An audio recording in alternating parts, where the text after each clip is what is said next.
Ladies and gentlemen, welcome to section 8.7, Solving More Quadratic Equations, Part 1. First, let's compare a couple guys here. Let's compare this blue guy and this red guy. First with the blue guy. Do we know how to solve something like this? Well, we've been working on it for 2 days, so I hope we know how to solve it now. We start in back here, multiply, add up to the middle. So what multiplies to 4? Well, a 1 and a 4 does, and it adds up to 5, so it's perfect. So let's factor this. We have x plus 1, and then we have times x plus 4. Awesome, we know how to factor it, so we're good. Now let's take a peek at this red guy. Do we know how to factor this guy? Well, what multiplies the 4 and adds up to 29? I can't think of anything. Can you? Well, why can't we think of anything? Because we have this 7 in front of the x squared. Notice here where we do not have a number, here we do have a number. Here we don't have a number, here we do, here we don't, here we do. All right? This number is key because it changes a couple things for us. So let's try and factor this guy. The very first thing that I'm going to do is bring down my parentheses, and then I'm going to put this 7 inside along with an x, and a 7x inside. Now I'm going to take this 7, the number in front, times the 4, the number in back, to get 28. Now can I factor this positive 28 to give me factors that add up to 29? Well, we have 1 and 28 are factors of 28. 1 and 28 does add up to 29. Awesome. So now let's put these factors into my spots in my parentheses. So I go plus 1 and then I go plus 28. So we factored it for the most part. But now here's where the trick comes in. We have a 7x here and a 7x here. We do not want two of the same numbers right there. Right? It might occur in the future, but right now we do not want this 7 here and a 7 here because we didn't split it up at all. So now we have to divide out a total of 7, right? We have one too many 7s. I want to divide out a total of 7. Can I divide out a 7 here? Well, I can divide out a 7 here, but out of 1, not equally, no. Well, here I can divide out a 7, and how about here? You bet. So I'm going to divide that 7 out of here and here, so I come up with now 7x divided by 7 is x, 28 divided by 7 is plus 4. What was my other factor? It was 7x, bring down the plus 1, and so now here are my two factors, 7x plus 1 times the quantity x plus 4. So our answers are going to look like this today. Now, these steps that we performed on 7x squared plus 29x plus 4 are going to stay the same for every guy that looks like this, for everything that looks like that. So let's see if we can figure out these steps. Well, what was my first step? I first brought the number down with the variable to both parentheses. Then I multiplied the first and the last numbers together. Then with that number that I had from multiplying the first and the last number, I'm going to find the factors of the number in step 2, that step I just performed, and then add them to find the middle term. Then I put the factors from step 3 in the parentheses, and then I have to divide out a total factor of the number and the variable that I put in step 1. So if these steps don't make sense, see if we can follow along with these steps for our next couple examples. So let's try number 1 here. What was my very first step? My very first step was bringing this 5 down in both sets of parentheses, and make sure that we're bringing half of the variable along. So we're bringing a 5x down in both sets of parentheses. Now, what was my next step? I had to multiply the first and the last numbers together to get 50. Now I want factors. Now I want to factor what I just multiplied. So I want to factor 50 to be 27. So let's try it. I want 1 and 50 to start off with. That adds up to 51, so that doesn't do us any good. Well, how about 2? 50 is even, so I know 2 goes into 50. 2 goes into 50 25 times. We add them up to get 27. Awesome. So we found the factors that worked. So I'm going to say it's plus 2 and plus 25. Next, I have to do my very last step. What did I bring down to both parentheses? I brought down a 5. So what do I have to divide out? I have to divide out a 5. Can I divide out a 5 here? No, I can't. But can I divide out a 5 here and there? Yes, I can. So I divide out that 5. So now I'm left with 5x divided by 5 is x. 25 divided by 5 is plus 5. And so I changed this guy, but I did not change that guy, so I'm still left with 5x plus 2. And so my answer for number 1 is that right there. This is your answer. This is what we have right now. 2 factors.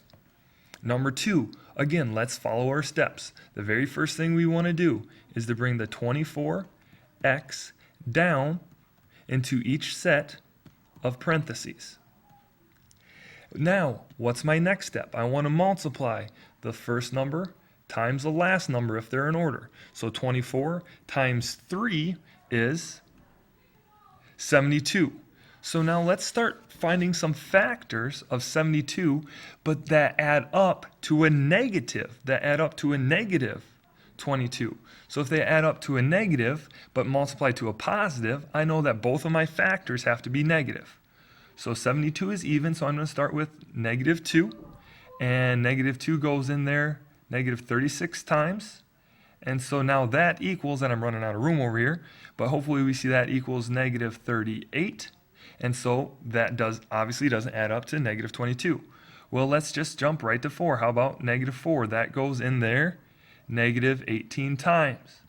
And then negative 4 plus negative 18, hey, looky here, is negative 22. Awesome. So now I'm going to put this negative 4 in that side and negative 18 there. You could have flip-flopped the 18 and the negative 4. Not that big a deal. Now what do we have to do? We have to divide out that first number that we put in. We have to divide out that 24. Well, can I divide out a total of 24 here? I don't think 24 goes into 4. And how about here? 24 goes in there, but not into 18. So what do I have to do? If you can't divide out a total of 24, can you take out pieces of 24? Yes, you can. I'm going to take out a 4 here because a 4 goes into 24, and that 4. So I'm going to take out a 4, and I get from this guy, I get 24 divided by 4 is 6x. Negative 4 divided by 4 is a negative 1. And now on here, what can I take out? Or what's the biggest number I can take out? I can take out a 6 here.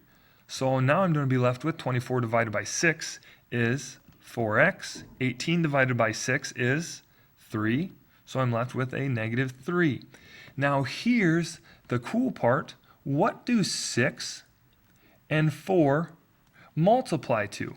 They multiply to 24. So we took out a total of 24.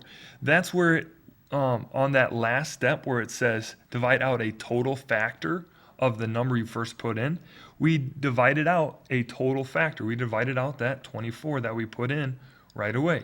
So now our answer would be 6x minus 1 times the quantity 4x minus 3.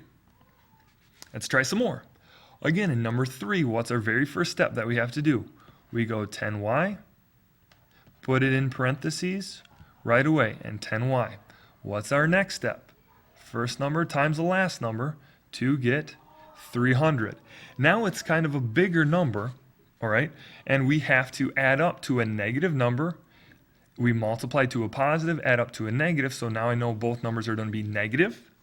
And so I'm just going to start with a negative 5 right away. Negative 5 goes in there negative 60 times to give me a negative 65. So no, we're close, so I'm going to jump up. Let's try just negative 25. Negative 25 goes in there negative 12 times. Awesome, so I found my factors because it adds up to negative 35. So now I plug them in. Negative 25, negative 12. Now can we divide out a total factor of 10? Well, I can divide out a 5 here. I can divide out a 2 here. So what are we left with? Here I'm left with 2y minus 5. And then here I'm left with a 5y minus 6. For my answer, did I divide out a total of 10? 5 times 2 is 10. Yes, I did. So my answer is right there. How about number 6? How about number 4? Same situation. Bring down that 6x into the very first set of parentheses and the second set of parentheses. What's my next step? 6 times a negative 8 is negative 48.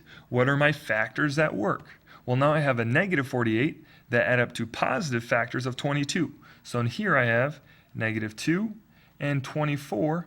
That should work to give me a positive 22. So I put in negative 2 and positive 24.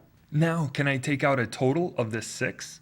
Well, look right here. I can take out a total 6 right there. That is great. That's what I'm looking for. So now it's just x plus 4.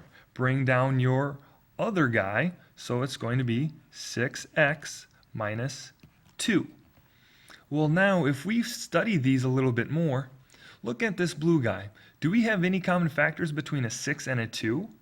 Well, yes, we do. Can we factor that? Well, let's factor that. So we take it out right away. So we take out that 2, so it's 2, and then it's 3x minus 1 times, bringing down the green guy, x plus 4. And so now this would be our answer. What if we looked at it right away and said, is there anything that we can take out right away out of this? Well, 6, 22, and negative 8 are all even numbers. So do you think I could take out a 2 out of there? Let's try it. 2, and I'm dividing out that 2 now because I'm factoring out. So it's 3x squared plus 11x minus 4. And now if you want to, go ahead and try and factor this guy, and I bet you get the same factors right here. So if you want to factor it first like this, by all means, feel free. Or if you want to see if you can pull anything out, right? Pulling things out might get you a smaller number, might get you to find your factors a little bit faster. Now with number 5, very first thing we have to do, bring that 4x down into each set of parentheses. Now let's go ahead and take this 4 times the 5 to get a positive 20.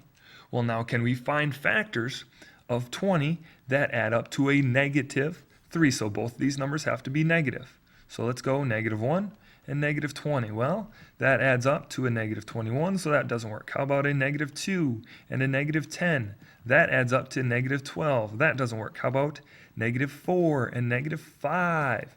That adds up to a negative 9. So let down. Well, can we keep going? Negative 6 doesn't go in. Negative 8 doesn't. Oh, negative 10 does, but we already used it. We found out that it's negative 12. So none of our factors seem to work. So what would this be?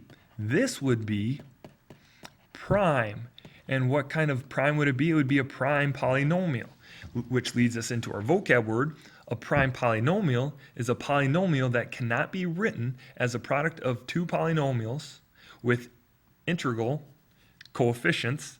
And integral just means they have to be whole numbers. So like 1, 2, 3, 4, any number that's not a decimal.